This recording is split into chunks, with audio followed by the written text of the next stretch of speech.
Hello, hello, hello. This is the Private Talk Podcast with Alexis, Texas. And I'm excited to have a guest that I am willing and eager to know all about. We've got with us today on the Private Talk couch, pro heavyweight boxer James Wilson. Yeah. Give it up, give it up. What's going on? Hello, welcome to Private Talk. Thank you. I appreciate you coming and taking your time out of your busy schedule. I know you have a big schedule of all kinds of things of working out, training, and doing all those things. Okay. So I appreciate you coming here. No doubt. Private Talk is my baby. You know, I was in the adult industry, and this is my segue into coming into being a media mogul of sorts. Right. So Private Talk is where I get to let my listeners know more about me, more about my guest, and by the end of this conversation, we're going to become good friends. No doubt. I'm with it. All right, so let my Private Talk listeners know your background. Let them know a little bit more about you, where we can find you, and all these great things, James. Yeah, man. I'm a hometown kid. Grew up in South Central Los Angeles. Typical LA kid. You know, grew up in the streets, the street life, the gang banging, the homelessness. You know, the single parent, the typical things that the kids from the inner city, you know what I'm saying, come from coming up in LA. You know what I mean? So, you know, that was my background. You know, I was one of those kids who was fighting every day. You know what I'm saying? It wasn't just a fight because that's the way of life, but it's a fight for survival. You know what I mean? From, just being in an environment of where you have to pick a side, whether you're a blood or a crip, you know what I mean? And just having, pretty much very humble beginnings where we didn't have much. And it was, you have to go out and get it if you want it. You know what I mean? Respect. Yeah. So did you always know growing up as a kid that you wanted to be, a boxer, or how did that whole thing come into a play? Yeah. I'm not one of those kids who grew up fighting like recreationally. You know what I mean? I grew up in the streets fighting, but I was never like, oh, I'm gonna grow up and be a fighter. I'm not one of those kids who been doing it since they was 5, 6, 7, 8 years old. You did it to like defend yourself if you had to, not because you're just whatever. We did it for fun. You know what I'm saying? Okay. We slapped box in the street. Those backyard fights, like like how the whole like Kimbo, how those things. That was the way of life. You know what I mean? But my thing was football.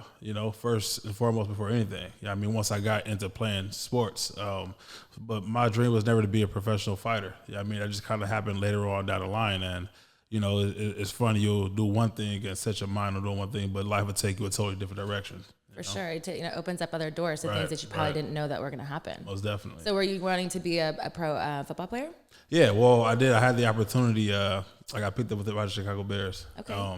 And at that time when I got picked up, I had already set my mind that once I'm done playing ball, I'm going to transition over and to do combatives. You know what I mean? Just straight MMA and kickboxing and Muay Thai and all that. And so when I finally decided I was done playing ball, I went on and transitioned over, and from there it was just kind of took off. Was it something that did you transition into it because it's something you felt like a release, like an outlet as far as any aggression or things that you had out, or how did you go from switching gears from football and you're still hitting people, but now you're punching people in the face? It's not like there's no just helmet to I'm a violent individual. That's what it comes down to. Okay, I like hurting. I want the truth. Tell us here at Private Talk, James. Tell us. No, but I wanted to do something different. Okay. And it's still a physical sport. You know what I mean? And I grew up watching all the greats, and at the time, one of my boys, who was Kimbo, rest in peace. That's when YouTube just hit, and he was all over the internet beating up fools in the backyard. And my teammates pulled me in like, "Yo, Beast, you should be doing this. You could do that." I'm like, "Yeah, maybe when I'm done, I'll try it out." I loved and Kimbo. then that's kind of how it happened.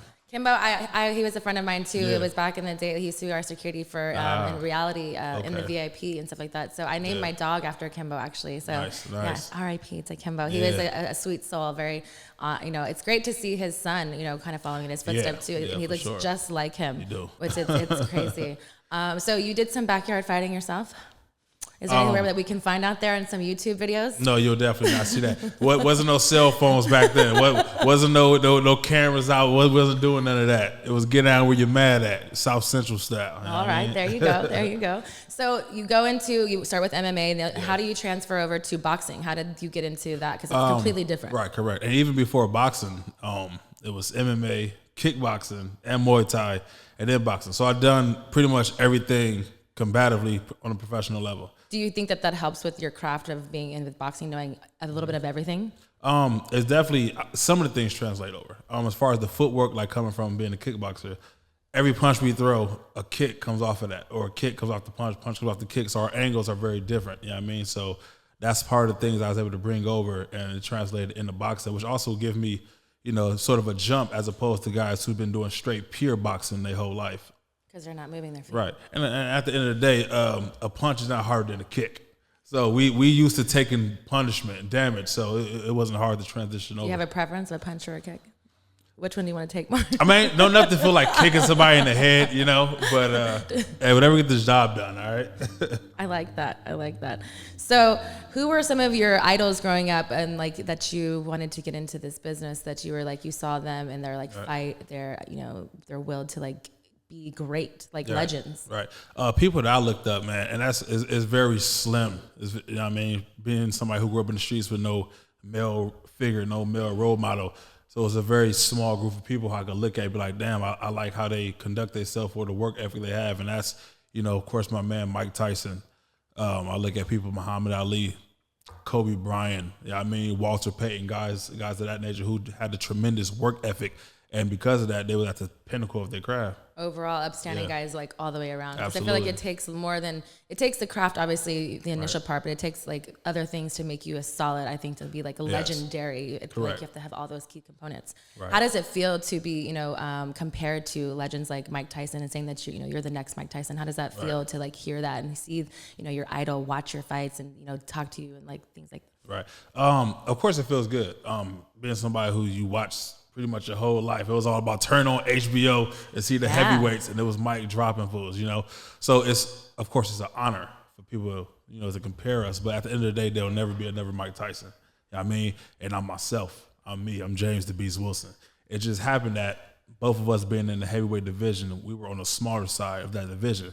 So because of that, we have a very explosive style, a very aggressive and ferocious style, and that we coming to take your head off. So that's pretty much why we get that comparison a lot. Because that's what we got to do. We got to get up in their chest. Respect. I like that you say that, there is no comparison of sorts, but you are your own. And so you say beast mode. What you strive through your whole career with saying that beast mode. Where did that come from?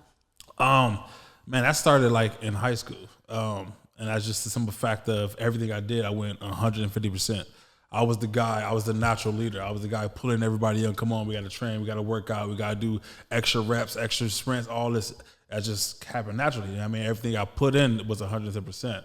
And I just kind of, how the beast mode came. So did you call yourself that, or did somebody give you that name? That just came from my coaches and my teammates. And so you were just always the beast. Yeah, pretty much. It's a certain mindset, a certain mentality, that you got to carry. And that's what I had. So your quote, beast mode or no Beast mode or no mode. Did you trademark that? I have. And yes. So with that, I see that you do a lot of great things with camps that you have for children and adults as well. Yes. Talk about that a little bit more. Yeah. One of the things I'm really big on, man, is giving back and helping out our youth, specifically foster care. All the kids in probation and DCFS and all the kids who's going through the epidemic of being bullied. So I started programs at these nonprofits, group homes all around Southern California, where I'll go and I'll teach these guys how to defend themselves. Of course, first and foremost, we want to be able to diffuse a situation verbally. But the reality is, in this day and age, you got to learn to defend yourself. When it's time to knuckle up, you got to be able to knuckle up. Sure. And the problem is, a lot of kids, they just don't know how. So because they don't know how, they're fearful. So that's where I come in. I instill these tools in them, not only, to teach them how to defend themselves with their hands, but also it's building character, morals and values and things that, nobody could take away from them for the rest of their life. Why do you think that you're so passionate in that? Is that from your upbringing and it's something that somebody maybe showed to you and gave you that knowledge? Or why do you feel so heavy and passionate to give back to because I was one of them. I was that kid sitting in juvenile hall facing time. Did you get bullied? I didn't get bullied. I defended myself. Okay. I wasn't the kid who was going to sit there and just take his shit.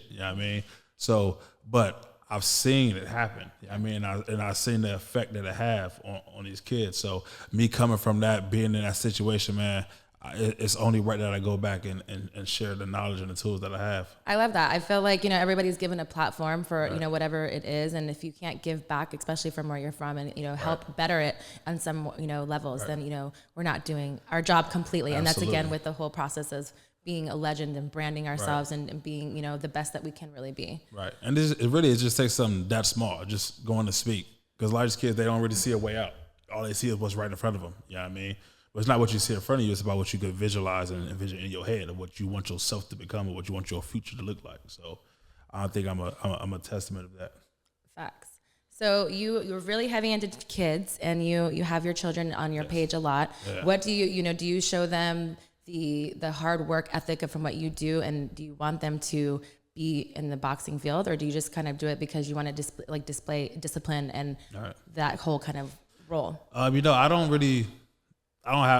care what they do. I mean, whether they fight, play football, whatever, you want to be an artist, a doctor, whatever, it don't matter. At the end of the day, whatever road they choose to take, if they want to be the best at it, they're going to have to use all the tools that I'm instilling in them right now. You know what I mean? Because at the end of the day, nothing's going to come easy. You have to work your ass off for whatever you want. It's going to be a lot of no's, a lot of closed doors, you know what I mean? And if you're a weak-minded individual, you ain't never going to make it anywhere because you go throw in the towel, you're going to quit. So that perseverance is so big. I mean, that's why I put them through everything that I put them through. You know what I mean? So whatever road they want to choose, I'm all for it. But I can guarantee you they're going to be successful at it. I like that. Clap it up, clap it up. Yeah. I like that. It takes a strong man to continue to be present in, life, and just something that you want to instill what you either didn't have, or just because that's your own, and you want to always have the best. 100%. So what do you have going on right now? What is your training method? Do you have a big fight coming up? What do you have going on with you? I got a multiple things coming up. First and foremost, everybody wants to know, when am I fighting? So Private Talk wants to know too. Yeah. That's one of the main things that I'm working on right now. So I'm getting some things together on the business side with my promoter, my management team, and hopefully there'll definitely be something, I want to say, before the end of March. You know what I mean? Because it's long overdue, and it's time for the Beast to put these hands on everybody in this heavyweight division.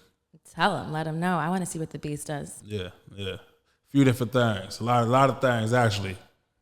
So can you let our Private Talk listeners let us know where we can find you so they can follow you and look out to when that next big fight's going to be? Yeah, definitely, man. You can stay tuned, man. James the Beast Wilson on all social media platforms, man. And you already know what it is, man. Whatever you want to do in life, you can do it. You know what I mean? It don't matter what stage you're in your life, man. A lot of people always ask, is it too late to do this, too late to do that? It's never too late. It's only too late when you make the decision for yourself that you're going to quit. So until that happens, man, the opportunity is there. As long as you're willing to sacrifice, persevere, and put your work in, man, you go accomplish what you need to. Beast mode or no mode. All day. So do you get, you say no matter how old you are, do you get a big stigma because, you're 32 and the people always say, oh, you're not young enough, you're in this level of fighting now. Right. Do you think like that holds you back? That's like the ageism? Because I feel like, it doesn't matter what age you are, but people stigmatize you because like, oh, you're too old or you're too young or this or whatever. Right. Do you find that the same way in the boxing world? I do get that question. And even not from myself, even from other people who wants to go into it. Oh, is it too late for me? And look, my thing is, on the straight boxing side, I'm coming in on the later end, but people forget that I have 10 years prior to that with other combative sports. You know what I mean? Not just straight boxing. So at the end of the day, man, it's about the amount of work you're willing to put in. You're just an athlete overall. Yeah, that's what it comes down to. I mean, people forget, George Foreman won the heavyweight world title at 41 years old. Okay, so it's about your mindset. It's about the work that you're willing to put in. So what work do you put in every day? Like, can you put us or let Private Talk know what's a daily regimen of something that you do? Yeah, so my day pretty much starts at 4 a.m. So like I'll do every day. Yeah, pretty much. And this is a matter of strength and conditioning, boxing, and then sparring, or again on a night run. So I alternate it. You know what I mean? But pretty much it comes down to about 6 to 8 hours a day of just straight training, from running to boxing to conditioning, everything. And that happens, like you don't have a specific fight geared up, but you are gearing up to a fight, obviously, always. Is that something that you stay through every single day as a regimen, or is there certain times that you do it a little bit harder, more or less? Definitely, when the fight is locked in, I definitely amp it up. So those definitely are 3 days.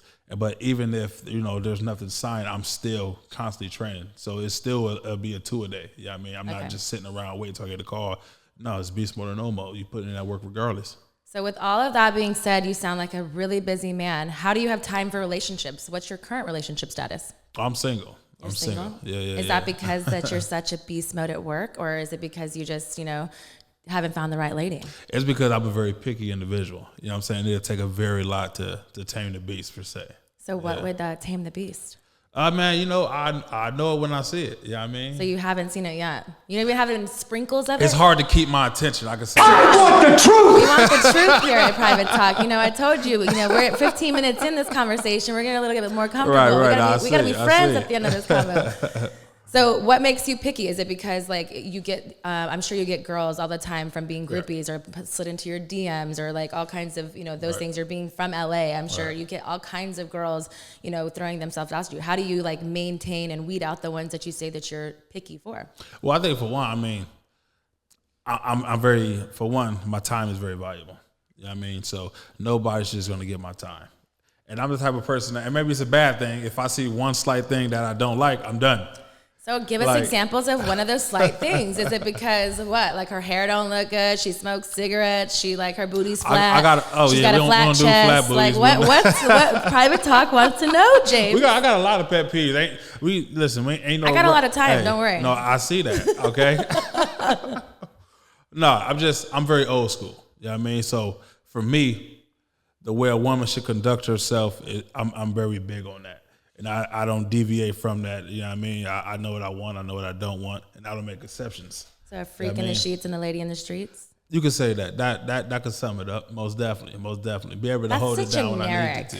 Yeah. You want to get, okay, tell me something, and you have to be specific, obviously, that maybe you had seen, you were entertaining a female, and there was a pet peeve of yours that you were like, nah, and you never called her back again. You ghosted her, and you're like, nah, not happening. Like, what is one of those, like the top 2 pet peeves?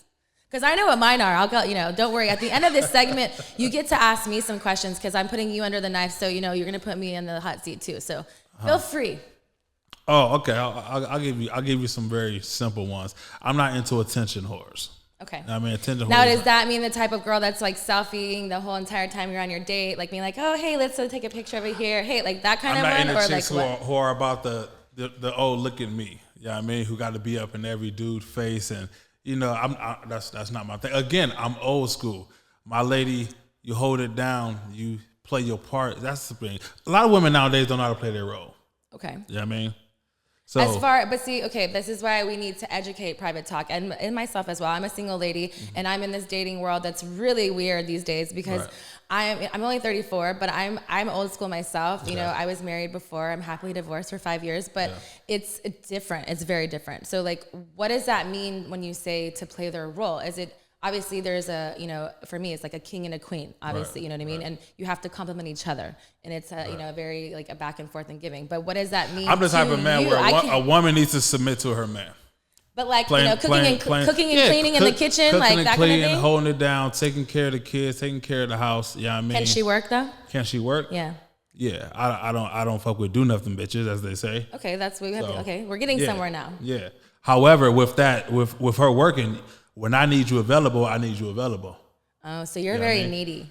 Oh, you need a lot of attention. I don't need attention, but I need you to do what I need you to do. But you need tender love and care. You need to be like caressed by your woman, and like I said, you're picky, so you're not going to just have. I want it. Exactly. Yeah. On the hours that you. When I want it how I want it. Give it to me. You're greedy. There is no saying no. Savage. I like it. What is no? I like that too. I don't like the word no. I always feel like there's always a yes coming around the corner. Yeah. What is your sign? Libra. Libra? Yeah. I don't know much about you. I'm a Gemini. Okay. Y'all bipolar, right? I'm not bipolar. I'm just really like, I have the best of the world. Okay. I'm Puerto Rican and I'm Gemini. So, things happen. Feisty. Yes. Okay. I'm a savage too. Okay. All right, savage. So relationship status with the whole boxing. Is it what is the myth? Is it really a myth or is it the truth of like, if you had a big fight, do you save your sexual, like, your semen for yourself, or is it something that you need to get out? Is it because everybody talks about it like, oh no, I don't have sex before a fight. Like, I want to know, is that just a myth? Hey, no, that's real shit though. It's real. I've done it before a fight before, and you've lost. No, I didn't lose.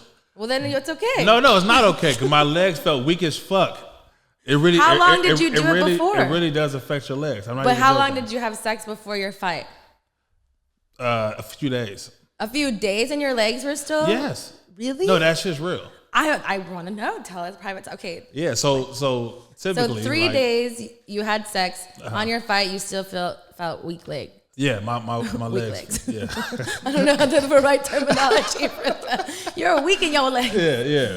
So No, I've experienced it, and I believe it to be true. So But you just did it the one time, and you're like, "Fuck this! I can't have weak legs ever again."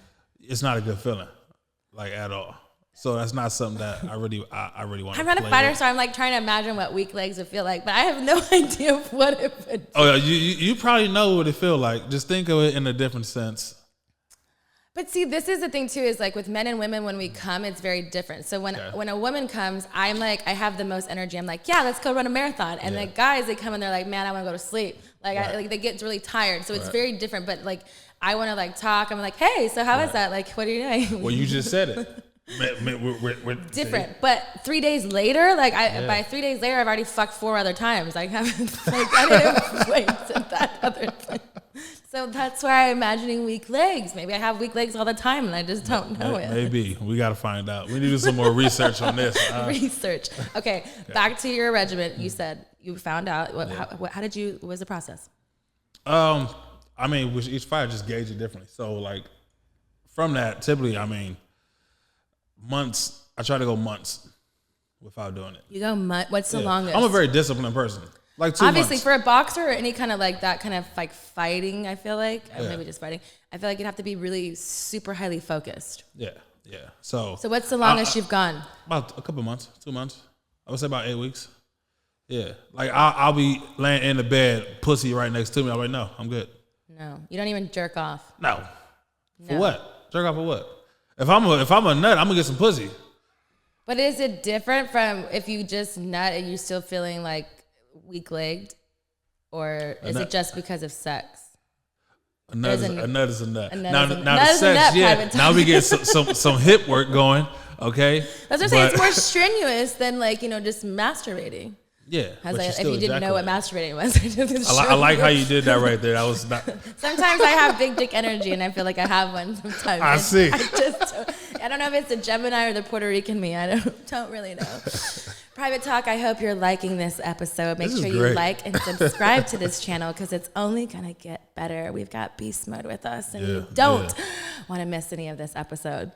So, yes, you like this conversation? We're getting more friendly. We are. Okay, so you don't masturbate. You don't have sex right before a fight. You said months. You said 2 or 3. Mm-hmm.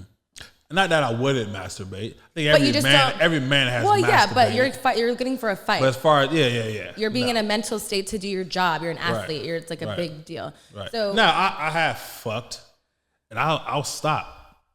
So you'll get it there and just fucking stop. That basically it's more build up. Okay, wait a minute. Rewind. I have control. Rewind. Remix. So you're basically gonna give a girl blue lips, and then you're gonna be like, "No, I'm good," and I'm just gonna leave. I'll definitely stop. I mean, there's other ways to finish, and I'm not opposed to that. So you want her to finish by herself, and you stuck your dick in and selfishly was like, "Nah, I'm good." Oh, I've definitely made a few girls finish themselves and I watch. Oh my God, you're so rude. Oh my God, I'm appalled. But if it's right, I'm not opposed to. You know what I'm saying? I don't know what I would do. I think I would be mad. I'd be really mad. I don't like blue lips. I've never had a girl get mad at me. If you stopped fucking her and you're like, "No, okay, cool story, I'm out. That was as many pumps as I got." Like. As many pumps as I got. Can't give me no more. Sorry. You're like a 100 pump minimum. If you can't go past 101 or my legs get weak from my fight, like what is the regimen of what's going on? Now before I stop, okay. This is not real. We'll definitely make sure. Because if I was like, I'm like, hello, what about me? That's why I was looking to the air, like if he got a tongue, don't he? Yeah, well, that's true. But okay, you didn't say you were not selfish. You said that she could finish herself off, is what you said. I said there's other ways to finish. True, but now you're trying to like reel me back in. And No. So your mouth game is strong, is what you're saying. I want the truth. The truth. Yeah, I got a strong mouth game for sure. Hey, if you're gonna tell someone that you got 100 pump minimum, listen, I made that up, by the way, Private Talk. I see how you gave me my minimum. Okay. For all of you future women out there, I'm sorry that I put the 100 pump minimum on there, but I'm sure he's getting ready for that fight. How long is 100 pumps? I don't know. I don't pump. Are these fast pumps? I take the pumps. Quick pumps, medium pumps. What is this? How is your pump game? Are we doing game? it in intervals? What's going on? How is your pump game? My pump game. You're the one talking about what's the fast of the pumps. Is it like, how does your pump game go? I mean, you got to mix it up. You know what I'm saying? With your pump game being said, do you watch porn? Yeah, I watch porn. What kind of porn do you watch? Now we getting personal. What's your search history? If I were to take your phone right now, what thing on Pornhub, what did you have searched? Well, there's definitely nothing on my phone. All right, you've got a secret girlfriend, or kids that have look at your phone. No, I just I don't watch it like that. But I'm not. Because you're disciplined. Yeah. But of course I have, and I'm not opposed to it. But I mix it up. You know what I mean? Hey. So what is your porn? Do you like girl? Do you like big booties? You like gang bangs? You like what? Just one-on-one? Yeah, I'm boring. Just one-on-one. Just hey, straight I'm missionary, boring. You know? I like one-on-one. There's nothing boring about that. Private talk. We all like different things. Sometimes you need an intimate connection. Sometimes you don't need a whole fucking wild circus going on. You just do what you like. This is true. You just do what you like. Yeah. So you've never searched Alexis, Texas on your search history? Stop, pause, rewind. What do you like? Wait, your questions come later after the show. Okay, all right. But I'll keep that one mentally noted in my mind. My thing with porn, I'll let you know actually. Okay. I did it. I did porn for over 10 years. So like I never watched porn before I did porn, as weird as that sound. But I was 21 when I started in the business. So for me it was like, those are my days of young, dumb, and full of cum that I was like, yes. And again, I didn't do everything in the business. I did it on my own timely, on the way I wanted to do it. But I feel like I got all those fantasies out, like all those things that people are like, oh, I dressed up as a nurse. I was a doctor. I was fucked on a rock. I was fucked in a hotel. I was fucked in a bed, in a fucking car. Yeah. You name it, I've done it. So yeah, I feel like it's just that's how different. I feel. So you've been doing porn, just not. But filming I've never done. But you've never filmed it. Yeah, exactly.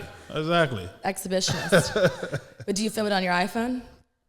Oh no, there'll be no footage. That's a lie, because you looked away. You definitely have some footage that you have some. Look, you swallowed real hard, don't you? You swallowed real hard. Now look. You swallowed hard. Now pause.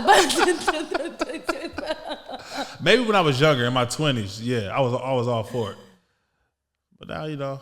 So you never search in your porn history, Alexis, Texas? I'm gonna do it tonight. Nice question. I like that. Or not question, answer. Obviously, got it.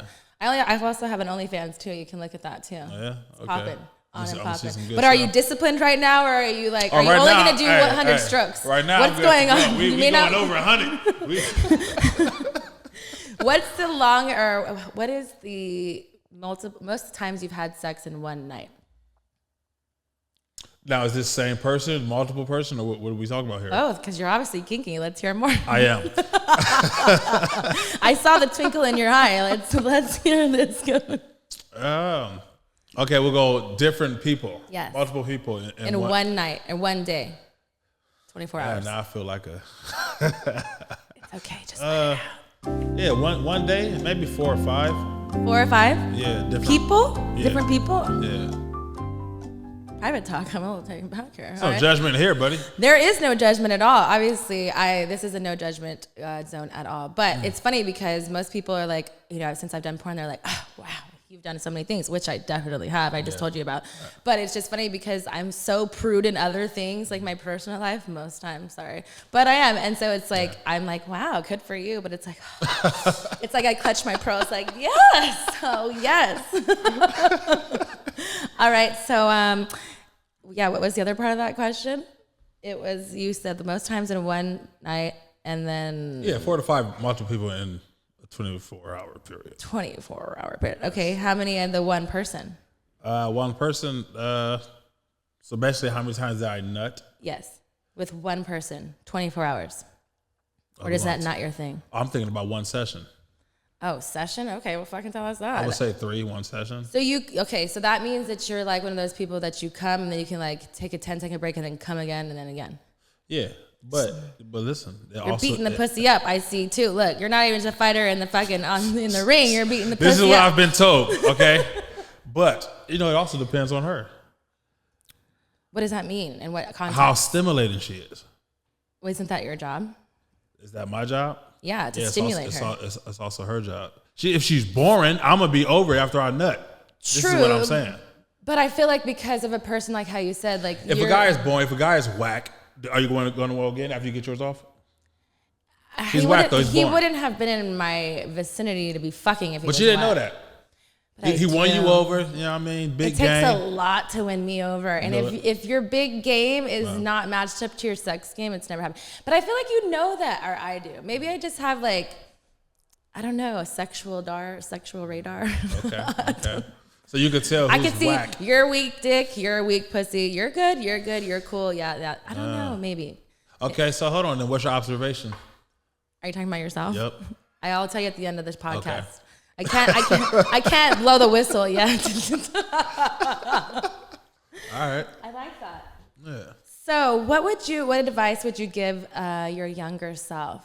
Since you didn't really, like you said, you went from being an athlete, then going into boxing, doing the whole thing. You didn't really have an end goal of sort, but you have an end goal. What would you tell your younger self? Man, my younger self. You know what? That's weird because everything that I've done, shit happens for a reason. And if I wouldn't have done or made certain decisions that I made, I wouldn't be where I am right now. So. Well, I don't think it's necessarily something to do differently, but advice that would maybe help you further along a little bit faster than you would have maybe currently. Okay, let's see. All right, I would say this. One thing that is very important, I think a lot of people should know, especially kids growing up, because they don't teach you in school, is take care of your credit. That is a big one. I feel like I didn't even, not that I didn't know that, but I didn't know that. Because you could, like, even though you don't have bad credit, you have no credit, which is not, this is the same thing, which is bad credit. Right. So I feel like in things in school, like, they definitely don't teach you about finances. They don't teach you about investing until like later on and things like that. I feel like that's definitely an important thing to educate people and really like, you know, if you don't know, Google it, which sounds silly, but you know what I mean? There's other ways and different avenues. If you don't know something, somebody else will. Ask a friend, ask something like that. Yep. So that's what you would tell yourself? Absolutely. All right. Yeah. What would you tell someone who is going into the boxing industry right now? It's a lonely sport in the beginning. Shit don't just happen. You know what I mean? You gotta keep working hard. It's gonna be good days, bad days, but keep chipping away. Trust your process. Definitely trust your process. You know, especially right now in this day and age, everybody wants everything right now. Fact of the matter is everything it's not reality. You know what I mean? So the motherfuckers get no's, they just go in the tank. Trust your process. Shit happen for a reason. You know what I mean? Whatever happens is to prepare you and get you. You know what I mean? So once you get to where you got to go, you'll be prepared to succeed, you know? I like that. Do you have somebody that you have like an ideal match that you have in your mind that you want to foresee in the future? Yeah, Deontay Wilder. Do you say that's like is that what you want to be their next fight? I mean, shit, whenever it could get lined, pretty much everybody who got a belt go have to see me. What it comes down to. They can come see you smoke. Yeah, pretty much. But definitely the WBC, especially as the American heavyweight champ. I mean, for one, we always ran the heavyweight division, and the green belt is the belt. So Deontay Wilder got to see me. Green belt, you coming for it? Yeah, WBC. I like that. How was it to sign with Golden Boy? It was good. Prior to that, man, I was talking to pretty much every major promoter in the sport, and we chopped it up, and we got some things we got to iron out. You know what I mean? So hopefully we'll get that taken care of, and we'll go on this road to get these belts. All right, I like that. All right, Private Talk, I hope you are enjoying this episode. We're going to take a little bit of a break, and we're going to get to my favorite part called Truth with Texas. Stay tuned. We're getting a little bit more spicy, a little bit more intimate. We're going to play Truth with Texas, and I hope that you're ready. I made you blush a little bit. I hope I'm ready. But you say you don't blush, so we'll see if that's really true after this game. All right, let's see if you're ready. So make sure you pick one of these. You're going to pick them all, though, so don't get too excited. All right, there we go. All right. You got Ace of Hearts. That's the romantical question. Okay. All right. Let me do this to myself. All right, this one's a good one. Yeah. Do you enjoy shower sex? No. Why not? When I'm in the shower, that's my own private time. Get your ass out the shower. You're one of those. I'm one of those. You're one of those. Yes. So, like, if you're having a session, you had sex, and she wants to have a shower, you're like, bitch, nope, you're going to wait your turn. Absolutely. Yeah, I hate those people. That is so not fun. Get your ass out the shower. Water. Save the water, people. Private Talk. I like to take showers with people. It happens sometimes. All right, let's get to the next one. All right. Ace of Diamonds. Ace of Diamonds. All right, that's a spicy question. Where's the weirdest place that you've masturbated? Weirdest place that I've masturbated in? I love how you take a big gulp of breath, like, damn it. Because that means I know you masturbated somewhere weird. Well, what would be weird? I don't know. Let us in a private talk know. I don't know. In a car? And where in the car? Where were you parked? Not in front of a school. That's good to know. You were parked outside your ex-girlfriend's house? Fuck no. Fuck that bitch. I don't know. Like, okay, I was actually on the highway. You were masturbating on the highway? Tell us more. Interstate 40. I don't know where that is, but okay. It takes you pretty much across the country. So you were just masturbating maybe and driving? like at a fucking truck stop like in Tennessee. No, you were driving and masturbating at the same time. I've done that too. How did that? It kept me awake. Hold on. I didn't even know this existed until right now because I didn't really think about it. Yeah. Do guys really do that? You drive and masturbate? Is this only on long road trips or like why do you? I mean, that's the way to pass the time. But you're driving and shit start just moving around. You got to keep yourself awake, and so How many times have you done this? A couple. You learn something new every day, Private Talk. I like it. I never knew that men masturbate while driving. I've heard You'd be surprised what men do. I mean, I'm not surprised by men do. I've been in porn for a really long time, and my fans are very vocal about all the things they do. Okay. But I'm never surprised. Everybody, I mean, to each his own. Man, yeah, all right. Masturbating while driving. Where do you come? You just come. I mean, you put a fucking towel down and shit. You're going to put a towel down while you're driving and masturbating? That's a lot of work. You just lay it over your lap. You came in your hand, don't lie. And then you rub it on the towel. You took your sock off and you just, I didn't make a fifi.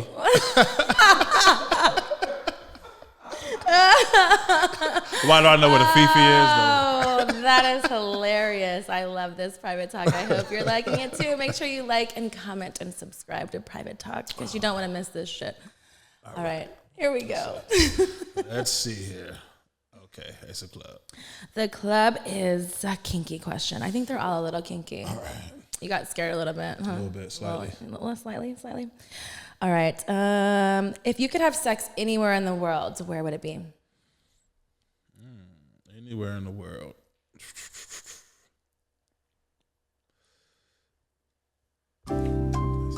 It's a good question.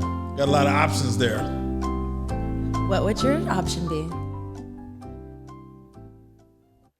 Who do you want to give the beast mode to and where? I don't know. Maybe just on a beach in San Tropez. San Tropez. Yeah. Maybe like a yacht in San Tropez. That would sound cooler. Yeah. But it's your fantasy, not mine. I mean, no, we're on the beach. We're in front of everyone. Fuck it. You want to fucking have it in front of everybody. We'll get it done. You're an exhibitionist. Yes. Have you ever fucked in front of anybody? Possibly. That partners that weren't involved. That weren't involved? Yeah. Possibly. So have you been in a cuckold situation? Possibly. I think Possibly. That's a yes. You've cuckolded somebody's wife, haven't you? There's quite a few people who want me to do that to their wives. I knew it. You've done it though. Look at your eyes. I've got plenty of offers. I can see it in the eyes. Geminis know things. Mm-hmm. Maybe. I'm low key. I love it. All right, last one. All right. Low key. Mm-hmm. Okay, here we go. Spade. That's my favorite one because it's a naughty question. So let's see. What's your most embarrassing sexual experience? Most embarrassing sexual experience. Your facial expressions before all these questions are so cute. They're just like, damn, should I tell her the truth or should I make something up? No, I'm really thinking like, it's been a long time, so I'm trying to date back. It's a lot that happened. So let us know. Private Talk wants to know. Heavyweight champion. Let's. I wouldn't say there's really any embarrassing moments. I wouldn't say that. I think for a guy, that's not true. We all have embarrassing moments at sometimes. Maybe something happened a little too quickly. Maybe something that was with a girl. Maybe she did something to you that you were like, "Fuck, get out" or whatever. But get out. What is she in? In you. Oh no, that's not what I'm talking about. I mean, I would only say maybe if you come fast, that would probably be the most embarrassing thing for a man. No man wants to come fast. What was the quickest coming time of your life? I didn't have my fucking stopwatch on. But she did because she got mad and left. No, she didn't get mad and left. He'll be fucked again. Because you were like, hold on, baby, hold on, wait. First one out the way. Hold up. There is some men that, that are really, good at that. And then there's some like, man, I catch me tomorrow. I'm like, fuck you. Yeah. Never coming back to you. Yeah, so I guess that would be it. Maybe if I came fast before or something. Yeah.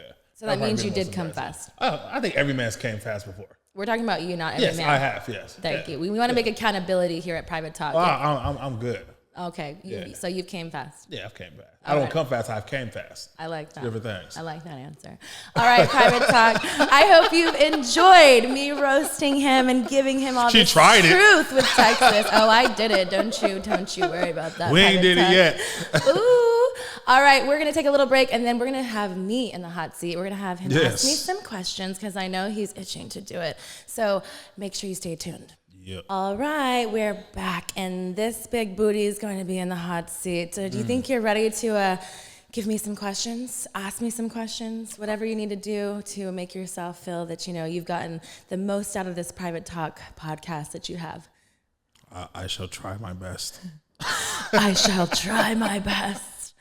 Private Talk, I hope you guys are liking this episode because I think it's about to get crazy. There's some, meeting of the minds. These questions are coming from everywhere. We may have to phone a friend in a minute. We might. But I think you got it. I think you got this. Okay, let's see. All right. Have you ever not been aroused in one of your sessions? Yes, I have. For me, I feel like, so when I was doing porn, I like how you say sessions, like it's so proper. So I did porn, and so it's been a while. It's been like 3 or 4 years. But when I was doing porn, I would say a good 80% of the time was all real natural orgasms. But there is room for error in times of even when you fuck somebody in your personal life that may not work, chemistry might be whatever. But so sometimes it wouldn't always be, I can't say aroused is not really a thing because I could always get myself off because I feel like I'm a sexual athlete. And so I feel like for me is I know that there's one thing that I can find about everyone that will make me fucking come. Because if I'm going to fuck on camera, then I'm going to fucking come because what's the point?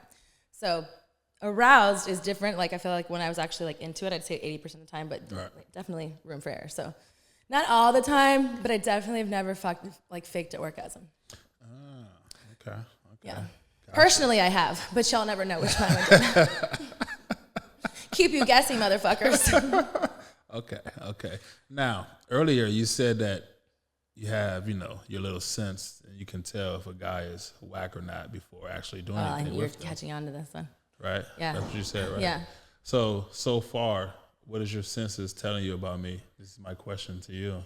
With you, it's kind of funny because I think that you're a very sexual person, but you're very, so disciplined that I feel like your sex for me may be too disciplined. I can't have 100 strokes. What if I want 102? I'm not okay with, I would be like, you know what? Your legs are going to have to be weak for your fight. I'm selfish. I did porn for a reason. So I think that you're a skilled sexpert, but I feel like you don't give it up enough. So I feel like you're stingy with your dick.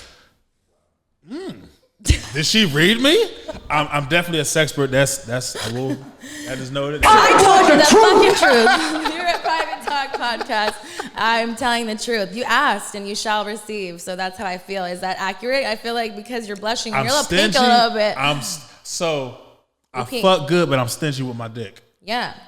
I feel like you could be a good fucker because you're an athlete. You know what the stamina is and what it takes to what it is. Could be or am.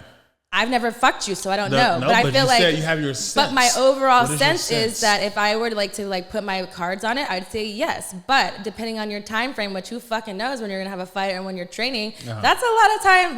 That's not a lot of big windows. I'm a selfish fucker. I can't do it. I'm sorry. I need 102 pumps. I need 405. I don't really know. Who knows? Some days I may need 5. I don't really know. Sometimes I'm hornier than others. So it just depends. But yeah, I don't think that you're not a skilled sexpert, but I think that you're just stingy with your dick. That's your problem. Stingy with my dick. Maybe that's because you're stingy with the girls that you like too, because you said you're just picky. Right. And so maybe this is not you're not I had Too Short not that long ago on my couch and he was just fucking everybody. So it's not it's quality over quantity. Maybe that's what you want to do. Different strokes for different folks. Okay. Last question. Phenomenal dick phenomenal tongue game. I got to pick? Yeah. No, why? No, you have to pick. I told you I was selfish. That's good. Well, guess what? Did you hear that? You can only pick one. You can only have have from one. someone who gives blue lips to a lot of women out there, you're making me pick things that are making me no, have blue lips before I no. even do this. Let's see. It's weird. It's hard. It's a hard game because, like, even with, it's a lot. Here we go. I'd have to say dick, but I like tongue. But I'd have to say if I had to pick one, I'd have to say phenomenal dick. And then I would just find a girl to fucking with me phenomenal tongue. But I feel like that's why I like the best of both worlds. Like when I was in the business, my favorite scene was threesome because I had to be getting fucked and having my pussy eaten by a beautiful girl. And who likes that? Have your cake and eat it too. So to choose is really hard, but I'd say definitely phenomenal dick. Okay. All right. Is that all the questions you have for Miss Texas? I got something. It's gonna be off air though. You heard that, Private Talk. Off air questions. All right, Private Talk, thank you so much for tuning in. I hope you loved this episode just as much as I always love doing them. Make sure you tune in, subscribe, and like to this channel. Until we meet again.